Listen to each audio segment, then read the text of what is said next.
राधे राधे। हरे कृष्णा हरे भक्तों, जय माता दी। प्रेम से बोलिए संतोषी माँ की जय। आप सभी पर माँ संतोषी की कृपा सदैव बनी रहे। प्रिय श्रोताओं, आज शुक्रवार के दिन सुनिए संतोषी माता की संपूर्ण कथा। एक गांव में एक बुढ़िया रहती थी जिसके 7 बेटे थे और 6 बेटे कमाने वाले थे, लेकिन एक बेटा निकम्मा था। बुढ़िया माँ 6 पुत्रों का जूठा 7वें पुत्र को दिया करती थी। 7वां पुत्र एक दिन अपनी पत्नी से बोला, देखो मेरी माता का मुझ पर कितना प्रेम है। वह बोली, क्यों नहीं, सबका जूठा बचा हुआ तुमको जो खिलाती हैं। तब वो यह बोला, जब तक आंखों से ना देखूं मान नहीं सकता मैं कि मेरी माँ ऐसा कर सकती है। पत्नी ने हंसकर कहा, देखो लो तो मानोगे ना। फिर कुछ दिनों के बाद एक बड़ा त्यौहार आया। घर में 7 तरह के भोजन और चूरमा के लड्डू बने। वह पत्नी की बात को जांचने के लिए सिर्फ दर्द का बहाना बनाकर पतला कपड़ा ओढ़कर रसोई में जाकर सो गया और कपड़े में से सब देखता रहा। 6 भाई भोजन करने आए। उसने देखा कि माँ ने उनके लिए सुंदर सुंदर आसन बिछाए, 7 तरह की रसोई परोसी और आग्रह करके उन्हें भोजन कराती रही। वह चुपचाप देखता रहा। 6 भाई भोजन करके उठ गए। तब माँ ने उनकी 5 थालियों में से लड्डू के टुकड़ों को उठाया और एक लड्डू बनाया। जूठन साफ करके माँ ने उसे पुकारा, उठ बेटा उठ, तेरे भाइयों ने भोजन कर लिया है, तू भी उठकर भोजन कर ले। तब उसने कहा, माँ मुझे भूख नहीं है, मैं भोजन नहीं करूँगा, मैं परदेश जा रहा हूँ। माता ने कहा, कल जाना हो तो आज ही चला जा। वह बोला, हाँ हाँ माँ, आज ही जा रहा हूँ। क्योंकि माँ की ऐसी देख के वो अंदर से ही टूट गया था। ऐसा कहकर वह घर से निकल गया। चलते समय उसे पत्नी की याद आई। वह गौशाला में कंडे थाप रही थी। तब वहाँ जाकर बोला, सुनो मेरे पास 2 कुछ नहीं है, पर यह अंगूठी है, ये ले लो और अपनी कोई निशानी मुझे भी दे दो, मैं परदेश जा रहा हूँ। पत्नी बोली, मेरे पास क्या है, यह गोबर भरा हाथ है। ऐसा कहकर उसकी पत्नी ने पीठ पर गोबर के हाथ को थाप मार दी। तब वह चल पड़ा। चलते चलते दूर देश में पहुंच गया। वहाँ एक साहूकार की दुकान थी। वहाँ जाकर बोला, सेठ जी मुझे नौकरी पर रख लो। साहूकार को नौकर की सख्त ज़रूरत थी। साहूकार ने कहा, काम देखकर तनख्वाह मिलेगी। उसने कहा, सेठ जी जैसा आप ठीक समझो। अब उसे साहूकार के यहाँ नौकरी मिल गई। वह वहाँ दिन रात मेहनत से काम करने लगा। कुछ दिनों में दुकान का लेन देन, हिसाब किताब, ग्राहकों को माल बेचना, सारा काम करने लगा। साहूकार के साथ 8 नौकर थे और भी सब चक्कर खाने लगे, लेकिन उसने अपनी लगन, परिश्रम और ईमानदारी से सभी को पीछे छोड़ दिया और उसे फिर अपने किए का फल भी मिला। सेठ ने भी उसका काम देखा और 3 महीनों में उसे मुनाफे में साझेदार बना लिया। परिश्रम करते करते 12 वर्ष में ही वो नगर का नामी सेठ बन गया और सेठ अपना सारा कारोबार उस पर छोड़कर बाहर चला गया। इधर घर पर उसकी पत्नी पर क्या बीत रही थी वह भी सुनिए। सास ससुर उसे अब दुख देने लगे। गृहस्थी का सारा काम करवाकर उसे लकड़ी लेने जंगल में भेजा करते थे। इस बीच घर की रोटियां के आटे से भूसी निकालते थे, उससे रोटी बनाकर रख दी जाती थी और फूटे नारियल की नरेली में पानी दिया जाता था। इस तरह उसके दिन बीत रहे थे। एक दिन जब वो जंगल में लकड़ी लेने जा रही थी, तब उसे रास्ते में बहुत सी स्त्रियां संतोषी माँ का व्रत करती दिखाई दी। वह वहाँ खड़ी होकर पूछने लगी, बहनों, यह तुम किस देवी या देवता का पूजा कर रही हो या व्रत कर रही हो, और इसके करने से क्या फल मिलता है? इस व्रत के करने की क्या विधि है? यदि तुम अपने इस व्रत का विधान मुझे भी समझाकर कहोगी तो मैं भी तुम्हारा बड़ा एहसान मानूंगी। उसने एक स्त्री बोली, सुनो, यह संतोषी माँ का व्रत है। इसके करने से निर्धनता और दरिद्रता का नाश होता है, लक्ष्मी आती है, मन की चिंताएं दूर होती हैं, मन को प्रसन्नता और शांति मिलती है, नुपुर की पुत्रता मिलती है, पति बाहर गया हो तो वह शीघ्र लौट आता है, कुंवारी कन्या का मनपसंद वर मिलता है, चलता मुकदमा खत्म हो जाता है, कलह क्लेश की स्थिति हो तो सुख शांति हो जाती है, घर में धन ध्यान हो ज़्यादा फायदा लाभ होता है, और जो भी कुछ भी मन में हो, जो कुछ भी मनोकामना हो, वो सब संतोषी माँ की कृपा से पूरी हो जाती है, इसमें संदेह नहीं है। तब वह पूछने लगी, यह व्रत कैसे किया जाता है, यह भी बताओ तो बड़ी कृपा होगी।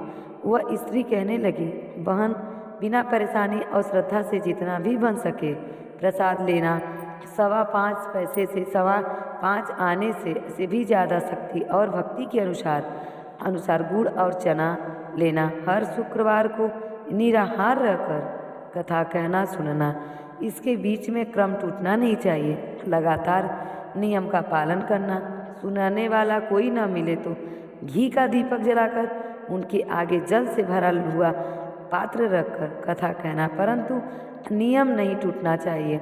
जब तक कार्य सिद्ध ना हो नियम पालन करना, और कार्य सिद्ध हो जाने पर व्रत का उद्यापन करना। 3 मास में ही माता पूरा फल तुम्हें देंगी। यदि किसी के ग्रह खोटे हों तब भी माता 1 वर्ष में अवश्य उनको अनुकूल करती हैं। वो 1 वर्ष में उसका मनोकामना अवश्य पूरा करती हैं, इसमें कोई संशय नहीं है। कार्य सिद्धि होने पर उद्यापन करना चाहिए, बीच में उद्यापन नहीं करना चाहिए जब तक आपका कार्य या मनोकामना पूर्ण ना हो। उद्यापन में आई सेर आटे का खाजा और इसी अनुसार खीर और चने का साग बनाना चाहिए। 2.5 सेर ले या 5 सेर, जितना आपके अनुसार हो, श्रद्धा अनुसार आप ले सकती हैं। 8 बच्चों को भोजन कराना, यहाँ तक मिले देवर, जेठ, भाई, बंधु या कुटुंब के लड़के लेना, ना मिले तो रिश्तेदार और पड़ोसियों के लड़के बुला लेना। उन्हें भोजन कराकर यथाशक्ति दक्षिणा देकर माता का नियम पूरा करना। ध्यान रखना, उस दिन घर में कोई खटाई ना खाएं और ना बने। यह सुनकर वहाँ से वह चल पड़ी।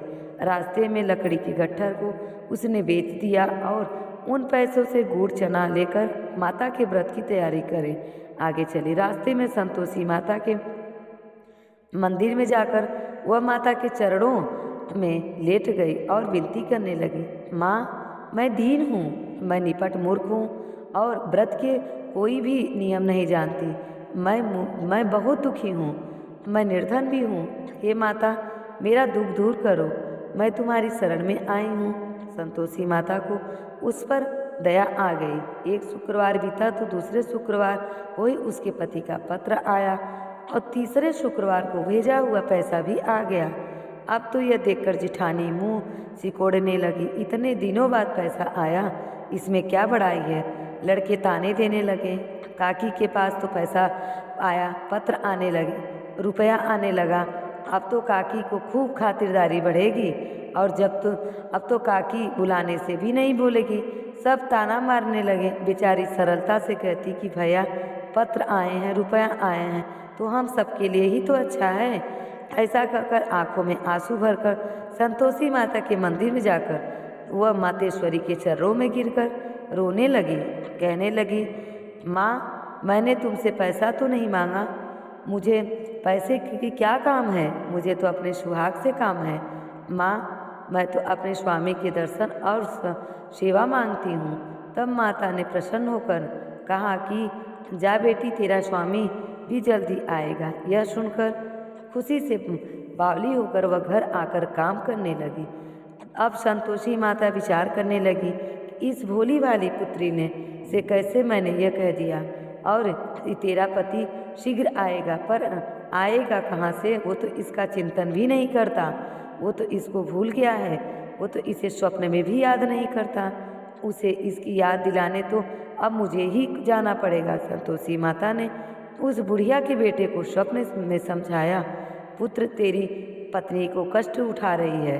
तब वह बोला, माँ, यह तो मुझे भी पता है, लेकिन मैं क्या करूँ, वहाँ कैसे जाऊँ, प्रदेश की बात है, लेन देन का सारा हिसाब किताब है और कोई जानने का रास्ता भी नहीं नज़र आता। आपकी कोई राह दिखाइए कि मैं वहाँ जा सकूँ उसके पास और उसका समाचार ले सकूँ। आप ही माँ कुछ चमत्कार करो। तब संतोषी माँ कहने लगी कि सवेरे नहा धोकर संतोषी माँ का नाम ले, घी का दीपक जलाकर दंडवत कर और दुकान पर जाकर बैठना। देखते ही देखते तेरा लेन देन सब चूक जाएगा और जमा माल बिक जाएगा। सांझ होते ही धन का ढेर लग जाएगा। अब तो वह अकेले ही सुबह बहुत जल्दी जल्दी उठा। उसने अपने मित्रों परिजनों से स्वप्न में की माता बात द्वारा की गई माता की बात सुनाई। वे सब उसके बात सुनकर उसकी खिल्ली उड़ाने लगे, उसकी मजाक उड़ाने लगे।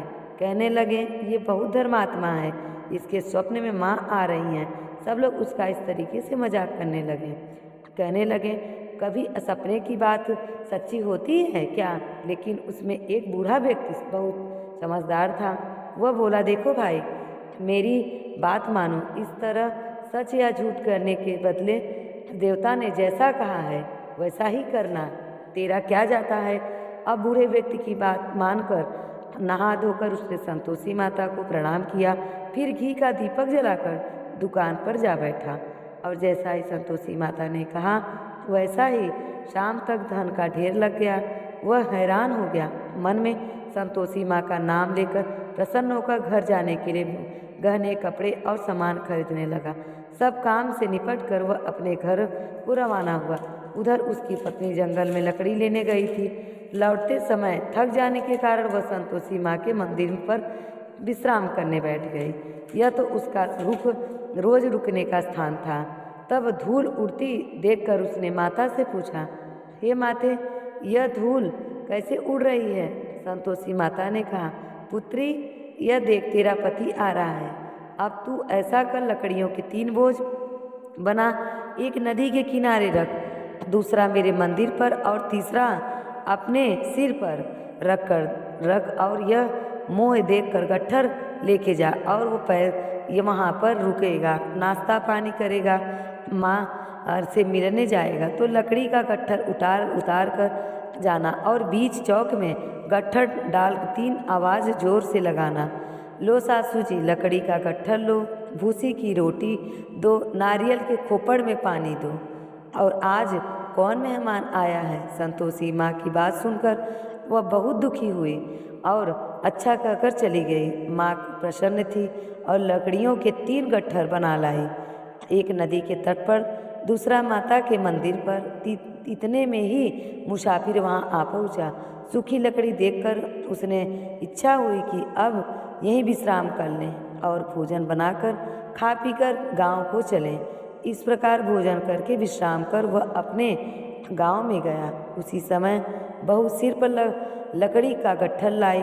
उसने गट्ठर को आंगन में डाला, जोर से 3 आवाज़ लगाई, लो सासू जी, लकड़ी का गट्ठर लो, भूसी की रोटी लो और नारियल के खोपर में पानी दो। आज कौन मेहमान आया? यह सुनकर सासू ने अपने दिए हुए कष्टों को भुलाने के लिए कहा, बहू तू ऐसा क्यों कह रही है? तेरा पति ही तो आया है, आ बैठ, मीठा भात खाकर, कपड़े गहने पहन। पत्नी की आवाज़ सुनकर उसका पति बाहर आया। फिर उसके हाथ में अपनी पहनी अंगूठी देखकर और उसकी दशा देखकर वो व्याकुल हो गया। उसने माँ से पूछा, माँ, यह कौन है? माँ बोली कि यह तेरा पत्नी है, ये तेरी आज 12 वर्ष हो गए हैं, तू इसे भूल गया है क्या? जब से तू गया है तब ये सारे गांव में जाकर कि यही भटकती फिरती है, काम काज कुछ नहीं करती, 4 समय खाकर और आराम करती है। मुझे देखकर भूसी की रोटी और नारियल के खोपड़ में पानी मांग रही है, ताकि तू भी समझ ले इससे दुख मिलता है। तब वह बोला, माँ, मैं इसे भी देखता हूँ और तुम्हें भी, मुझे दूसरे घर की चाबी दे दो, मैं उसमें रहूँगा। माँ ने कहा, ठीक है बेटा, जैसी तेरी मर्जी। ऐसा कहकर माँ ने चाबी का गुच्छा बेटे के सामने रख दिया। उसने दूसरे घर को खोलकर सारा सामान जमाया। एक ही दिन में वहाँ राजा के महल जैसा ठाट बाट हो गया। अब क्या था, वह सुख भोगने लगी। अगला शुक्रवार उसने अपने पति से कहा कि सुनो, मुझे संतोषी माँ का उद्यापन करना है। पति बोला, बहुत अच्छा, खुशी से कर लो। अब यह उद्यापन की तैयारी करने लगी। जेठ के लड़कियों को भोजन के लिए कहने गई, उन्होंने मंजूर किया, परंतु पीछे से जेठानी ने अपने बच्चों को सिखला दिया, बे देखो रे, भोजन के समय अब सब लोग खटाई मांगना, जिससे उनका उद्यापन पूरा ना हो। जब लड़के ने भोजन करने आए, खीर पेट भर खाई, लेकिन माँ की बात याद आते ही कहने लगे, चाची, हमें कुछ खटाई खाने को दे दो, खीर खाना हमें बिल्कुल अच्छा नहीं लगता। और लड़के उठ खड़े हुए हैं। फिर बोले पैसा लाओ। भोली भाली बहू कुछ भी नहीं जानती थी, उसने उन लड़कों को पैसे दे दिए। लड़कों ने बाजार से जाकर उन पैसों से इमली खरीदा और खाई। यह सब देखकर अब बहू पर संतोषी माँ का कोप हुआ। राजा के दूत उसके पति को पकड़कर ले गए। जेठानी कहने लगी, अब सब पता चल जाएगा, अब जेल की रोटी खाएगा। बहू ये सब वचन सहन नहीं हुए। वह संतोषी माँ के मंदिर में गई और कहने लगी, माँ यह आपने क्या कर दिया? हंसाकर और मुझे क्यों रुलाने लगी? संतोषी माँ बोली, पुत्री तूने मेरा व्रत भंग किया है, इतनी जल्दी सारी बातें भूल दी? यह बोली, माँ मैं तो कुछ भी नहीं भूली हूँ, मैंने ही कोई अपराध किया है, मुझे तो लड़कों ने भूल में ही डाला है, मुझे क्षमा कर दो। वो बच्चे ने ही पैसे मांगे, मैं तो दे दी थी, हमें नहीं क्या पता था कि उस पैसे से वो लोग खटाई खा लेंगे। तब माँ बोली, ऐसी भूल भी कहीं होती है? वह बोली, अब कोई भूल नहीं करूँगी। अब बताओ मैं पति कैसे वापस आएंगे? संतोषी माँ बोली, पुत्री जा, तेरा पति तुझे रास्ते में आता मिलेगा। वह मंदिर से निकलकर बाहर आई तो रास्ते में उसे उसका पति आता हुआ मिला। उसने पूछा, कहाँ गए थे, इतनी देर लग गई? तब वह बोला, इतना धन को जो कमाया था ना, उसको राजा ने मांगा था, उसका कर वही भरने में गया था। तो वो प्रसन्न होकर बोली, भला अब घर चलो। फिर अगला शुक्रवार आया, तब वो बोली, मुझे माता का उद्यापन करना है। पति ने कहा, ठीक है करो। फिर वह उजेठ के लड़के से भोजन करने को कहने लगी। जेठानी लड़कों को फिर सिखा दिया कि तुम पहले की ही तरह खटाई मांगना। अब की बार लड़के भोजन करने बैठे, लेकिन भोजन करने से पहले ही कहने लगे, हमें खीर पूरी अच्छी नहीं लगती, जी घबराता है, कुछ खटाई खाने के दे दो। तब वो बोली, खटाई तो खाने को नहीं मिलेगा, खाना हो तो खाओ, नहीं तो यहाँ से जाओ। उनके उठकर चले जाओ। पर उनके ब्राह्मणों के लड़के बुलाकर उन्हें भोजन करवाया। वो सब चले गए। दक्षिणा की जगह उन्हें एक एक फल दिया और उसमें संतोषी माँ का प्रसन्न हो गई और माता की कृपा से 9 माह बाद उसको चंद्रमा के समान एक सुंदर पुत्र प्राप्त हुआ। पुत्र को लेकर वह हर दिन संतोषी माँ के मंदिर में जाने लगी। माँ ने सोचा, यह रोज आती है, आज क्यों ना मैं ही इसके घर चलूं, उसका आश्रम देख लूं। तो यही कैसे हो रह सकती है, कहाँ रहती है? यह विचार कर माता ने भयानक रूप बनाया। गुड़ और चने से सना मुख, ऊपर से मुख के समान से होठ, उस पर मक्खियाँ भिनभिना रही थीं। दहलीज पर पैर रखते ही उसकी सास चिल्लाई, देखो रे, कोई चुड़ैल डाकनी चली आ रही है, जल्दी भगाओ इसे, नहीं तो इस सबको खा जाएगी। बहू रोशनदान से देख रही थी, वह प्रसन्न हो उठी, आज मेरी माता मेरे घर आई है। ऐसा कहकर दूध पीते बच्चे को गोद से उतार दिया। यह सब देखकर सास क्रोध में बोली, अरे देखो तो जरा इसकी उतावली कैसे उतावली हो जा रही है, जो बच्चों को ही पटक दिया। इतने में ही माँ के प्रताप से जहाँ देखो वहाँ लड़के की ही लड़के नजर आने लगे। वो बोली, माँ जी, मैं जिसका व्रत करती हूँ यह वही माँ है जिनका मैं व्रत किया करती हूँ, यह वही संतोषी माता है। ऐसा कहकर उसने झट से घर के सारे खिड़की खोल दिए। सब फिर तो माता के चरण पकड़ लिए और विनती करके कहने लगे, माता हम मूर्ख हैं, अज्ञानी हैं, आपके व्रत की विधि को हम नहीं जानते, आपका व्रत भंग करके हमने बड़ा अपराध किया है। हे माते, आप हमारे सभी अपराधों को क्षमा करें। इस तरह बार बार कहने पर संतोषी माँ प्रसन्न हो गई। इसके बाद उसकी सास कहने लगी, हे माँ संतोषी, आपने बहू को जैसा फल दिया है वैसा फल सबको देना, हमारे और बहू को भी देना और हमें भी देना सद्बुद्धि, और जो ये कथा सुने या पढ़े उसको भी सभी मनोरथ पूर्ण करना। तो ये थी संतोषी माँ का व्रत कथा। बोलिए प्रेम से संतोषी माता की जय। तो आज की कथा आपको अच्छी लगी हो तो प्लीज़ मेरे चैनल को सब्सक्राइब करें और ज़्यादा से ज़्यादा लोगों को शेयर करें और कमेंट में जय माँ संतोषी लिखना ना भूलें। राधे राधे।